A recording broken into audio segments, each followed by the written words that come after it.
میرا نام ثنا ہے اور میں 23 سال کی ہوبرو لڑکی ہوں۔ آپ کو جو واقعہ سنانے جا رہی ہوں وہ میرے ساتھ بچپن میں پیش آیا،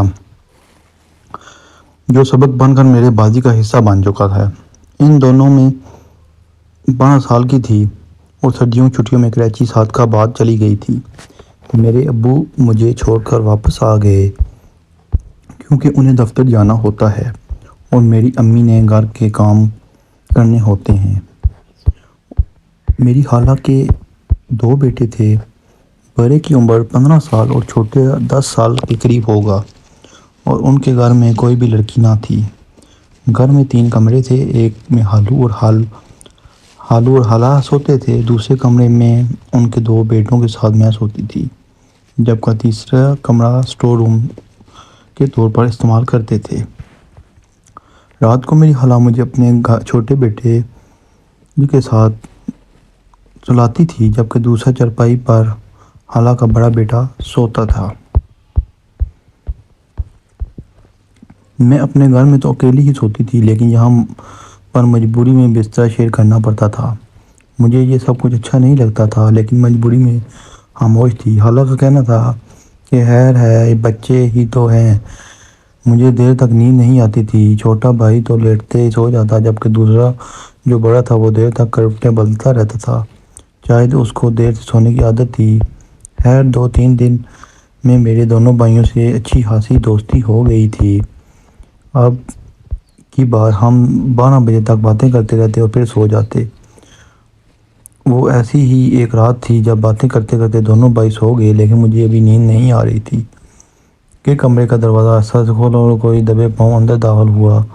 میں جان بوجھ کر سوئی بن گئی۔ تھوڑی سی آنکھ کھول کر دیکھا تو اس پہ پہچان لیا، وہ میرا خالو تھا۔ وہ آہستہ آہستہ دبے پاؤں چلتے ہوئے میرے سرانے پر آ کھڑے ہوئے، جس سے میں تھوڑا پریشان ہوئی کہ خالو ایسا کیوں کر رہے ہیں۔ پھر خالو نے میرے گال پر ہاتھ پھیرنا شروع کر دیا۔ میں ڈر کے مارے ہل بھی نہ سکی اور وہ مزید آگے بڑھتا گیا۔ اس نے میرے گالوں سے ایک ہاتھ قمیض کے گلے کے اندر ڈال دیا اور ایک ہاتھ میری کمر پہ پھیرنے لگا۔ مجھے بہت عجیب سا لگ رہا تھا کیونکہ مجھے کچھ پتہ نہیں تھا کہ کیا ہو رہا ہے۔ میں نے زور سے اس کے سینے والے ہاتھ کو جھٹکا دیا تو وہ جلدی کمرے سے باہر چلا گیا۔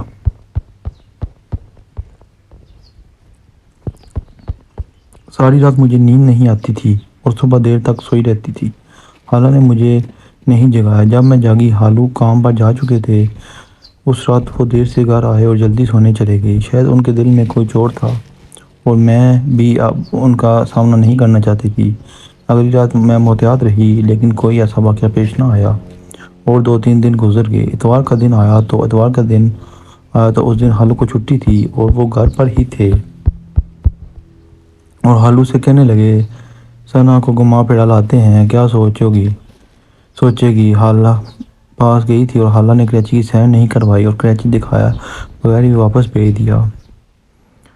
خالو نے جب یہ کہا تو میرے کان کھڑے ہو گئے اور اس رات والا سارا واقعہ آنکھوں کے سامنے گھوم گیا، لیکن میرے علاوہ کسی نے اس بات کی گہرائی کو سمجھنے کی کوشش نہ کی۔ پھر سب کو گھومنے پھرنے کا پلان بن گیا اور وہ سارا دن ہم لوگوں نے بہت انجوائے کیا۔ شام کا کھانا بھی باہر ہی کھایا، جس کی وجہ سے کافی تھک گئے تھے، اور رات کو گھر آتے ہی سب کے سب لیٹ کر سو گئے۔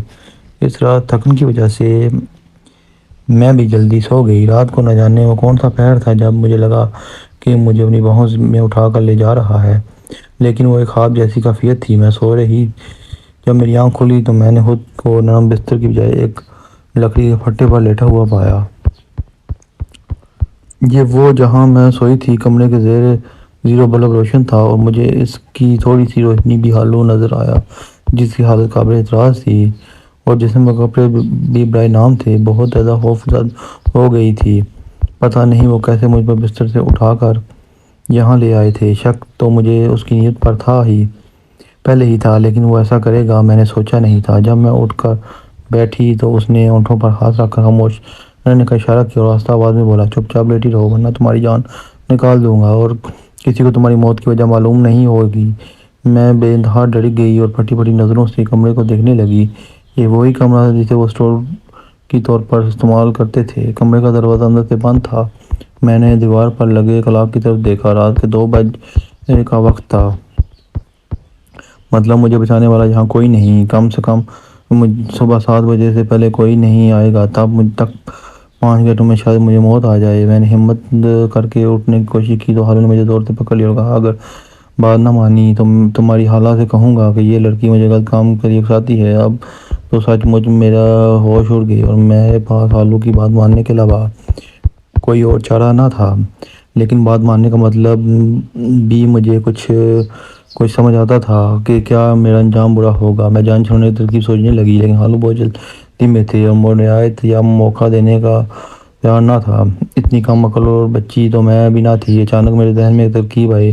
میں نے ہالو سے کہا، میرا دل گھبرا رہا ہے، مجھے پانی پینے جانے دو۔ تو پھر جیسے کہو گے ویسے ہی کروں گی۔ ہالو نے جب یہ سنا تو وہ سمجھ گئی کہ میں مان گئی ہوں۔ دو خوشی تیز میں پھول گئے۔